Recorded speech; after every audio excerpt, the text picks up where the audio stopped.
हमारा method of preparation है that is also from alkenes और that is also from alkynes, ठीक है, मेन बेसिकली फ्रॉम हाइड्रोकार्बन, ठीक है। तो जब हम एल्काइन से बेटा बनाते हैं तो अब तुम देखो बेटा क्या होता है कि ये हाइड्रोबोरेशन ऑक्सीडेशन है, सेम जैसे हाइड्रोबोरेशन ऑक्सीडेशन हमने किया था, हाइड्रोबोरेशन ऑक्सीडेशन एल्कोहल्स की प्रिपरेशन में भी किया था, याद हो तो, ठीक है, ध्यान है तुम्हें कि हमने एल्कीन लिया था वहां। अब देखो, अब जब तुम सेम रिएक्शन को अगले यूनिट में करो तो दोनों को कंपेयर करो, ताकि दोनों में हमें किस बात का ध्यान रखना है कि क्योंकि यहाँ पर एल्डिहाइड कीटोन बनेंगे, वहां एल्कोहल बनेंगे, वहां हमने एल्कीन लिया था, यहाँ हम एल्कायन ले रहे हैं, पहला फर्क तो ये आ जाएगा, ठीक है। और बिल्कुल सेम वैसे ही रिएक्शन होगा, वहां पर एल्कीन में जब हाइड्रोबोरेशन ऑक्सीडेशन हुआ था तो ध्यान हो तो कि बोरोन ने ऐसे 3 के साथ बॉन्ड बना ली थी, है ना, फिर जब हमने उसकी ऑक्सीडेशन करी थी तो उन तीनों ने OH ग्रुप ले लिया था, एल्कोहल बन गया था। यहां भी ऐसे ही होगा, 3 एल्कायन एक बोरोन के साथ बॉन्ड बनाएंगे, पर वहां तो डबल बॉन्ड खत्म हो गई थी, यहाँ पर ट्रिपल बॉन्ड की जगह डबल बॉन्ड आएगी, क्योंकि यहाँ हमने एल्कायन लेकर चले हैं, अभी मैं करके बताती हूँ। तो यहाँ पर एल्कायन, वहां एल्कीन बदल गया था एल्केन में, यहाँ एल्काइन बदला एल्कीन में।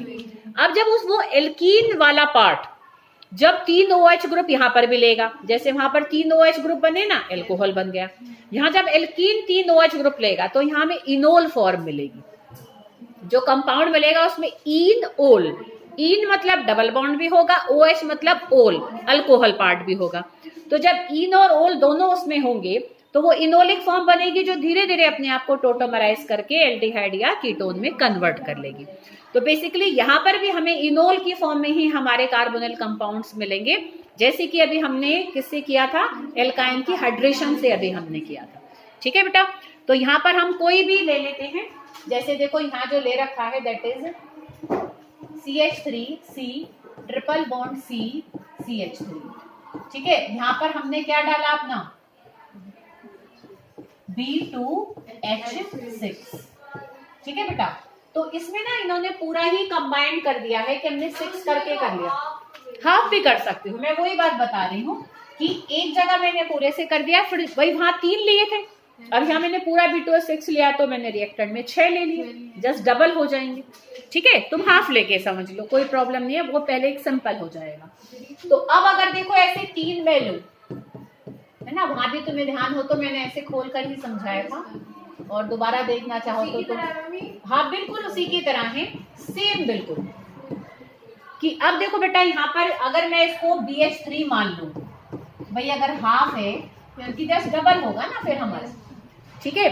तो अब यहाँ पर देखो बेटा क्या हो जाएगा कि ये हमारे ट्रिपल बॉन्ड वाले कार्बन है, एक एक हाइड्रोजन ले लेगा, एक इसने ले लिया, एक इसने ले लिया, एक इसने ले लिया, तीनों ने एक एक हाइड्रोजन ले लिया, और ये जो तीनों कार्बन है तीनों किससे बॉन्ड बना लेंगे, इस बोरोन से बॉन्ड बना लेंगे, क्योंकि बोरोन 3 बॉन्ड बना सकता है। तो यहाँ पर हमें क्या मिलेगा, देखो बेटा ग्रुप कैसे बनेगा, CH3 और ये C मैंने छोड़ दिया, इसकी बॉन्ड करके छोड़ दी जो बोरोन से बनी है, डबल बॉन्ड रहेगी, ये हमारा CH बन जाएगा और ये CH3 और होल थ्राइस बोरोन, ठीक है। बोरोन को अब मैं यहाँ लिख देती हूँ, समझ में आ रही बेटा बात। तो ऐसे ये ग्रुप हमारा सब इसी ग्रुप में चेंज हुए, और इस कार्बन ने बॉन्ड बना ली, सबके इस वाले कार्बन ने बॉन्ड बनाई थी बोरोन के साथ। और थोड़ा साफ साफ लिख दो यहाँ, CH3C double bond CH3 whole thrice boron, तो ये प्रोडक्ट बनेगा हमारा, क्लियर। अब इसकी जब हम बोरेशन करेंगे, हाइड्रोबोरेशन ऑक्सीडेशन से, तो अब जब हम इसकी ऑक्सीडेशन करेंगे तो H2O2 है ना, हाइड्रोजन पेरोक्साइड की हेल्प से हम करते हैं। तो हाइड्रोजन पेरोक्साइड की हेल्प से जब हम करेंगे तो इसमें तुम देखो तो 6 OH ग्रुप हैं, है ना, 3 OH ग्रुप तो ये तीनों कार्बन ले लेंगे और 3 OH ग्रुप ये बोरोन ले लेंगे, तो ये किस में बदल जाएगा, CH3COH डबल बॉन्ड CH3, तो ये बन गई इनोलिक फॉर्म, ये इनोल बना इसका, ठीक है, जो कि अपने उसमें जब चेंज होएगा तो हमारा कैसे हो जाएगा कि ये डबल बॉन्ड तो यहाँ शिफ्ट हो जाएगी और ये H हमारा अगले डबल बॉन्डेड पर पहुंच जाएगा, जिस पर O है उस पर नहीं पहुंचेगा, दो ही तो होंगे डबल बॉन्ड वाले, जिस पर O लगा और अगला, जिस पर O लगाए हो तो डबल बॉन्ड आ जाएगी, अगले पर H पहुंच जाएगा। तो ये जब बदलेगा तो किसमें बदलेगा, CH3 C double bond O, और ये हमारा सिंगल बॉन्ड बन चुकी होगी CH2 CH3, तो ये कीटोन बन गया। ठीक है बेटा, क्लियर। और साथ में ये जो BOH थ्राइस बनेगा तो वो इस फॉर्म में नहीं रहता, बेसिकली एसिडिक होता है, तो हम इसको ऐसे लिखने की बजाय ऐसे लिखेंगे H3BO। ठीक है बेटा, ये जो हमारा हाइड्रोजन पेरोक्साइड है ना, इसमें तुम ध्यान से देखो तो 6 O है और 6 ये एक्चुअल में पी लेते हैं, है ना, उसमें भी तुम देखोगे तो, ठीक है ना। तो ये हमारे 6 OH हो जाएंगे, तो 3 OH तो ये 3 कार्बन ले लेंगे, 3 OH बोरोन ले लेंगे। अगर अब हमें अब डबल करना है सारा, अब जैसे कि इसमें हो रहा है, तो इसमें अगर तुम देखो कि अगर मैं इसको डबल करना चाहूँ, ठीक है, तो अब तुम देखो बेटा यहाँ पर क्या हो जाएगा, हाँ बेटा, तो अब इसको हटा दूं मैं यहाँ से, और ये अगर मैं पूरा ले रही हूँ तो ये कितने ले लेंगे फिर हम 6, ठीक है, तो ये हम 6 ले लेंगे, फिर ये हमारा कितना बन जाएगा, ऐसे फिर 2 बनेंगे, फिर यहाँ पर भी हमारा क्या हो जाएगा, ये जब 2 होंगे और जब ये 1 से खुलकर 3 खुले तो 2 से खुलकर ये हमारे कितने बन जाएंगे, 6 बन जाएंगे, और ये भी फिर हमारे डबल निकलेंगे, सब चीज डबल डबल डबल हो जाएगी ना फिर आगे 2 होते, और यहाँ भी फिर 3 के बजाय हम 6 लेंगे। ठीक है, तो यहाँ डबल करके करा हुआ है बेसिकली, समझ में आ रही बेटा बात। कोई बैलेंसिंग की भी इतनी नीड नहीं है, तो मेन यहाँ पर बनाते चल रहे हो ना, जब भी एक से ज्यादा स्टेप में हो जाता है, no need of any balancing, main तुम्हारे प्रोडक्ट क्या क्या बन रहे हैं बस तुम्हें वो सही सही बनाने हैं। ठीक है बेटा, आ रही बात समझ में।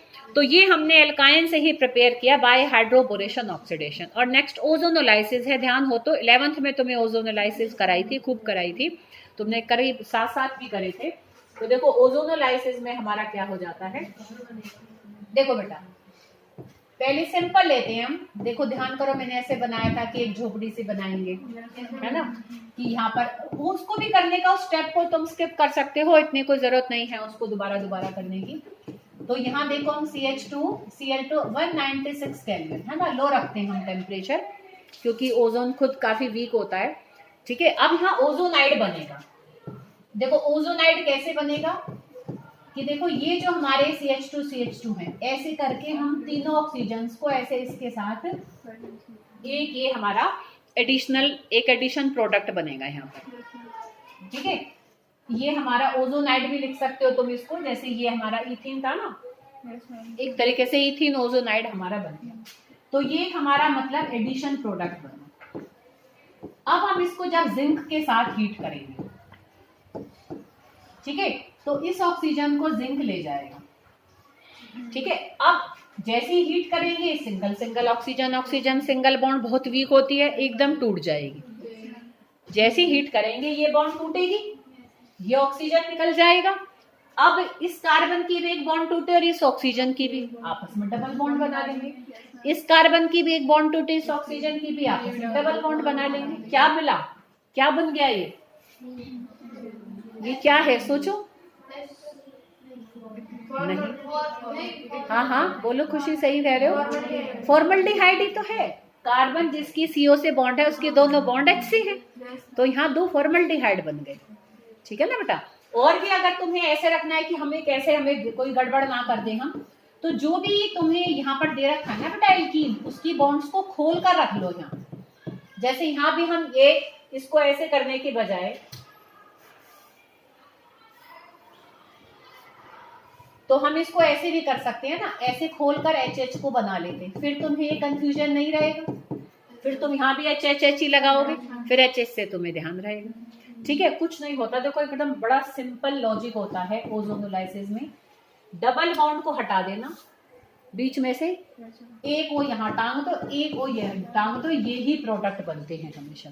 जो भी एल्कीन दे रखा होगा ना, डबल बॉन्ड को हटाकर दोनों पर OO लगा दो, वो ही हमेशा एल्डिहाइड या कीटोन जो भी है। भाई एक तरफ H भी हो सकता है, तो एक तरफ से एल्डिहाइड भी बन सकता है, एक तरफ से कीटोन भी बन सकता है। ठीक है, तो यहाँ मैंने 3 टाइप के करे हुए हैं, जिसमें 2 प्रोडक्ट कीटोन के बन रहे हैं, 2 एल्डिहाइड के बन रहे हैं, और एक एल्डिहाइड और एक कीटोन बन रहा है। ठीक है, बीच वाला जो स्टेप है ओजोनाइड बनता है, तुम इसको आराम से स्किप कर सकते हो, कोई जरूरत नहीं है, एक ही जगह एरो पर लिख दो। फर्स्ट पे लिख दो 196 और CH2Cl2 और ओजोन, सेकंड करके लिख दो जिंक और हीटिंग का साइन, एरो के ऊपर फर्स्ट और सेकंड डालकर सीधा प्रोडक्ट बना दो, डबल बॉन्ड हटाकर सीधे OO लगा दो, ठीक है ना। तो ये जो बीच वाला स्टेप है ना, इसको तुम यहाँ पर मिस कर सकते हो आराम से, इसको छोड़ के सीधा रिएक्टेंट से प्रोडक्ट पर आ जाओ, ठीक है। आ रही बेटा बात समझ में। तो ये हमारी ओजोनोलाइसिस थी, क्लियर। अब हम नेक्स्ट मेथड जो देख रहे हैं प्रिपरेशन का, वो खाली एल्डिहाइड के लिए ही है, ऐसे वाले एल्डिहाइड के लिए जिनको कि हम dry distillation of calcium salt में नहीं बना पा रहे थे, बना तो रहे थे पर मिक्सचर बन जाता था, ठीक है। ध्यान करो, अदर एल्डिहाइड्स, तो इसको रोजनमंड रिडक्शन कहते हैं। तो रोजनमंड रिडक्शन तुम्हें ध्यान हो तो ये मैंने तुम्हें पहले भी कहा था, इंपॉर्टेंट है तो तैयारी कर जाना, और तुम्हारे पेपर का फर्स्ट क्वेश्चन भी इसी से रिलेटेड था। तो रोजनमंड रिडक्शन में हम सिंपल क्या लेते हैं, एसिड क्लोराइड लेते हैं बेटा, ठीक है। एसिड क्लोराइड लेकर और सीधा हम क्या कर देते हैं बेटा, एसिड क्लोराइड लेकर उसका क्या करते हैं, रिडक्शन कर देते हैं, ठीक है ना। रिडक्शन में हम पैलेडियम डालते हैं, बेरियम सल्फेट डालते हैं, सल्फर को डालते हैं। इसमें सल्फर ना एक तरीके से थोड़ा नेगेटिव कैटलिस्ट का काम करता है, मतलब रिएक्शन की स्पीड को थोड़ा स्लो डाउन करता है उल्टा, ठीक है ना। मतलब थोड़ा आगे और रिडक्शन फर्दर होकर अल्कोहल ना बन जाए कभी, ये भी तो हो जाता है ना, क्योंकि एल्डिहाइड की रिडक्शन से तो तुम्हें पता है प्राइमरी अल्कोहल मिल जाते हैं। एल्डिहाइड बीच का है, सोचो अपनी पीछे वाली यूनिट से भी रिलेटेड है, अपने आगे वाले कंपाउंड से भी रिलेटेड है, उसके जस्ट पीछे अल्कोहल है। ईथर मत मान लेना, कहो नहीं अल्कोहल के बाद तो ईथर करे थे, तो उनके पीछे उनकी रिडक्शन से तो अल्कोहल मिल जाते हैं और उनकी ऑक्सीडेशन से कार्बोक्सिलिक एसिड्स मिल जाती हैं, ठीक है। तो वो दोनों ही प्रोडक्ट हमें देते हैं by the addition of different type of reduction. Kajal देख रहे हो बेटा, है बोर तो नहीं हो रही? छोटी काजल से पूछ रही हूँ मैं, काजल नंबर 2 से, है पक्का सही चल रहा है?